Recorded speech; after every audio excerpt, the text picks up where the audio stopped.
Hey everybody, how's it going? My name is Andrew and welcome back to my YouTube channel. It's great to have you here today and it's great to be back with another video. And today's video is going to be me talking at you a little bit. It's time for another story time about some equipment stuff with regards to horn playing, specifically mouthpiece and mouthpiece allergy stuff. If you've been hanging around my channel for a little while, you may have seen a video I did back in November where I talked about my mouthpiece situation and contact allergy issues. And my intent was for that video that I made back in November to be the only video that I needed to do on the topic, but more has happened in the meantime, and it warrants some more story and some more some more sharing of what has gone on.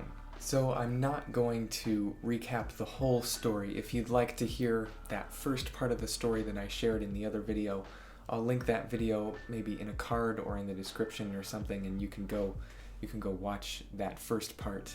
But for now, I will just kind of very briefly recap what has happened and what has gone on.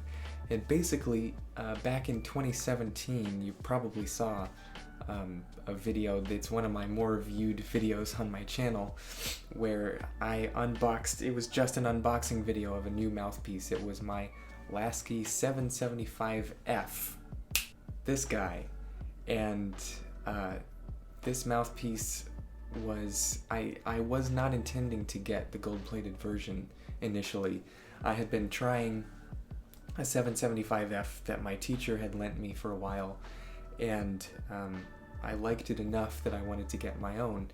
And the only reason why I got a gold-plated one was because the silver-plated ones were out of stock. So I was kind of forced to get the gold-plated one, but I was also kind of excited because I was like, well, here's an opportunity to try gold-plated mouthpiece, which I've never tried before. And it also looks really pretty. It's just a beautiful, beautiful looking finish and a beautiful color. So that's also a really cool thing about playing a gold-plated mouthpiece. This mouthpiece became my mainstay mouthpiece. It was the only mouthpiece that I played. It just felt good all the time for everything that I ever needed it to do for more than 2 years. It's from the end of 2017 all the way until the spring of 2020, almost a year and a half ago now. And that was when I started reacting to this mouthpiece, and I had sort of maybe thought I had accidentally discovered that I was allergic to silver-plated mouthpieces through my switch to this mouthpiece, but that was never really confirmed. I never did any actual tests of it, and I didn't really need to either because this mouthpiece felt good. But then it suddenly started to not feel good at all, and I didn't know what was going on. And it was a switch to a mouthpiece made of a different material that completely solved all of the issues I was having. And so that was what made me suspect, maybe this is something allergy related and it's not actually, some sort of chop issue or technique issue with me. Now, as I shared in my previous video, I tried a couple different options, including the Lasky replica rim from Osmond Music. They have a Delrin plastic option for all of their rims that they make. And I tried that rim, but decided that I didn't like it and I sent it back. And then I tried some mouthpieces, or a couple of rims from Hauser, and also Houghton Horns H3.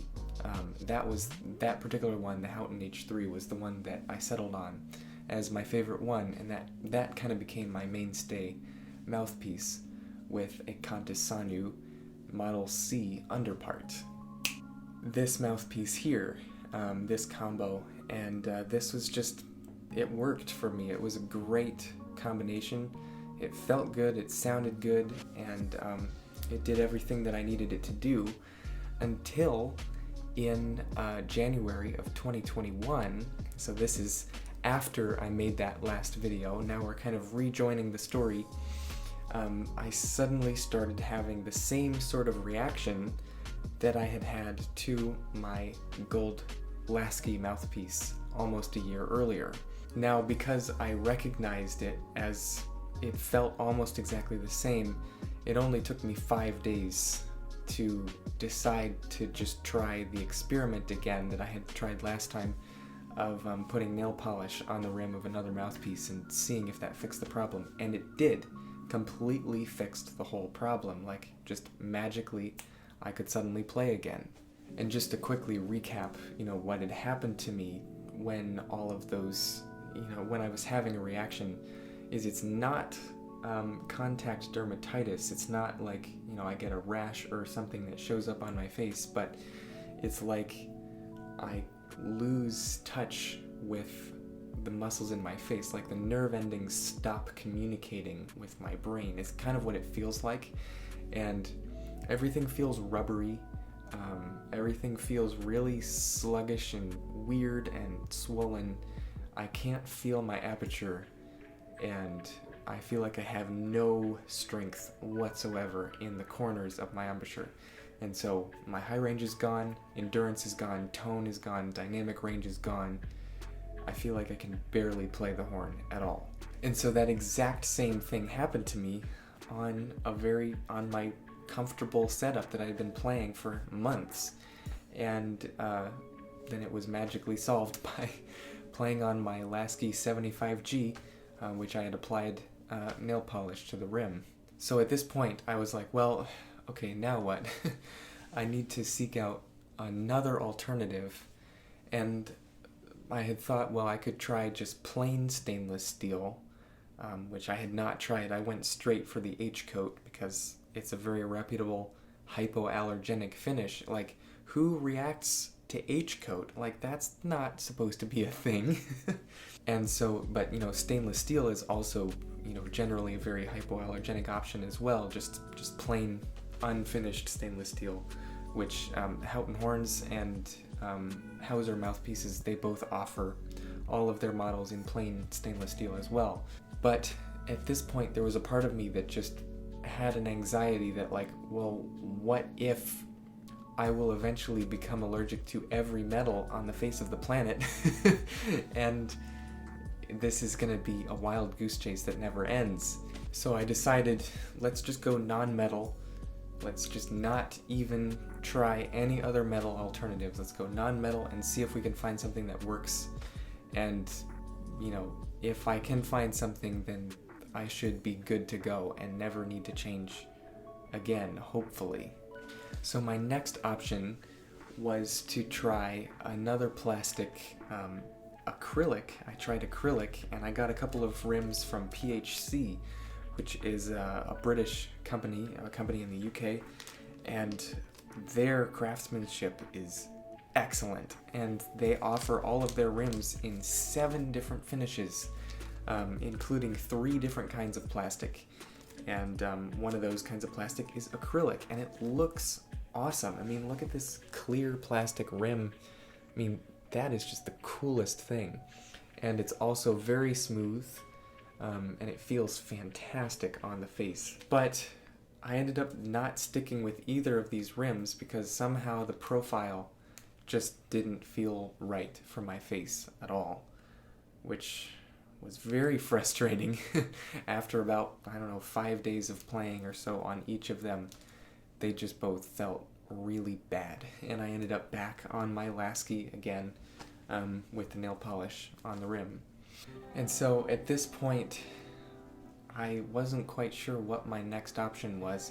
PHC does have several other models as well. They have quite an array of different models, and I'm sure that they do have at least a couple that would feel good to me. But the problem is, if you live in the United States, like I do, it takes about a month for a PHC rim to get here, which is just such a long period of time. And so it took me 2 months, more than 2 months, just to try these 2 PHC rims that I got, and both of them didn't feel good. And I was like, well, am I just going to keep buying random ones and waiting a month for them to get here and then trying them and finding out that they don't feel good? It's like, is there some place I can go that I can try them? And as far as I know, there's no such thing as a place where you can just go try mouthpiece rims. That would be awesome if there was. But anyway, what I ended up doing, even though I had previously tried the Delrin plastic rim from Osmond Music, their Lasky replica, I had written it off, and I decided that it didn't work for me. But I decided to try them again with a little twist. What I had done previously, I think it was June of 2020 when I had tried the Osmond. On paper, what they say is that their machining is slightly smaller. It creates the rims slightly smaller than the genuine Lasky mouthpieces.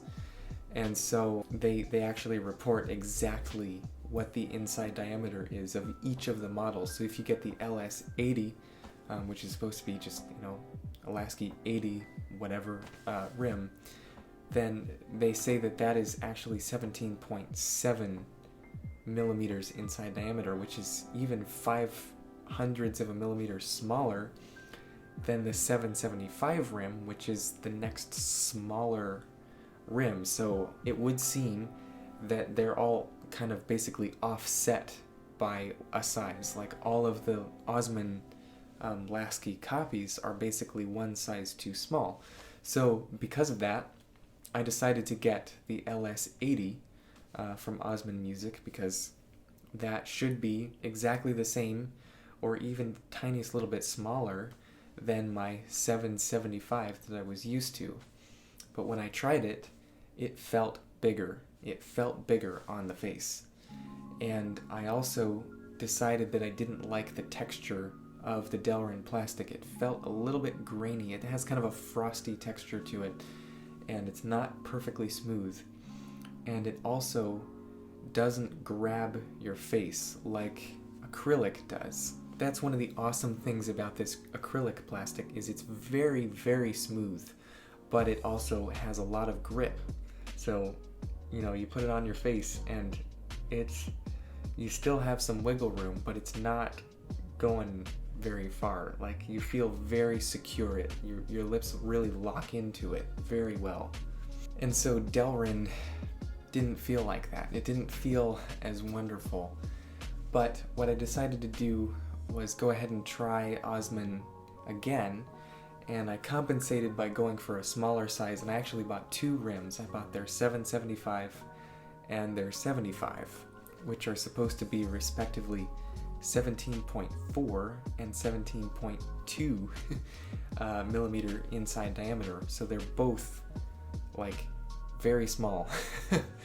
But when I got those rims in the mail, I tried both of them really quickly and ended up finding that the 75, which is the smaller of the two, supposedly 17.2 inside diameter, it felt just perfect for me. It feels like a 75 rim, pretty much. And the 775 feels like a 775 rim. So even though on paper they're supposed to be smaller, they feel almost the same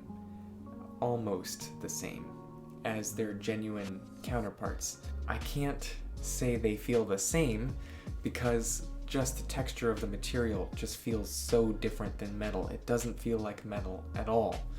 And that is one thing that is a little bit of an adjustment when it comes to trying Delrin, is, it does have kind of a frosty texture, a slightly grainy texture, and it is definitely not as grippy as well.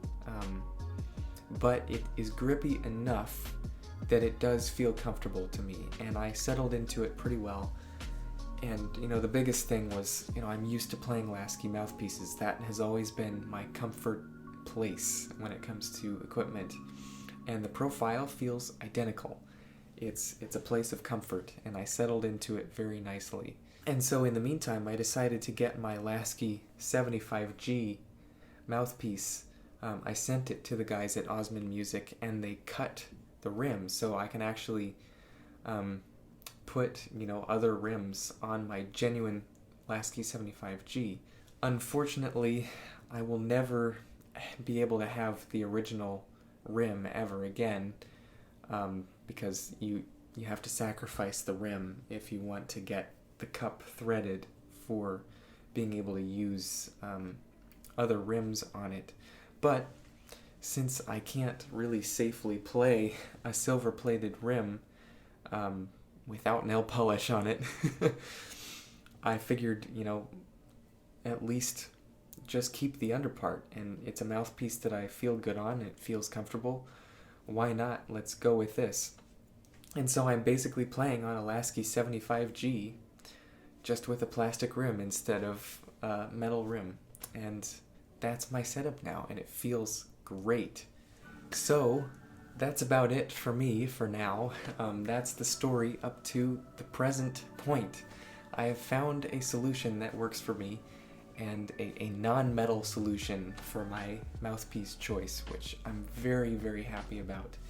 And if you're a brass player who is struggling with this same sort of thing, just know that you're not the only one who's struggling with it. You're not going crazy, and there are options for us out there. And technology is continuously improving. We're getting more and more options to try, and it's super cool. So, I hope that this video maybe can bring a little more awareness to a problem that isn't really ever talked about and not understood very well either. And so, in the meantime, if you have any other questions about anything specific to my story, or anything at all with regards to equipment and playing the horn, feel free to ask those questions in the comments, and I'll do my best to answer. And if you also have any advice or any input, or just any thoughts at all, and you just want to discuss equipment, feel free to go to the comments and put any of your thoughts down there as well, and I'd love to hear it. Alright, and with that, I will leave you, and I hope you've been having a fantastic day, and thank you so much for choosing to spend some time with me and listening to me ramble for a while. I will see you in the next video. Take care.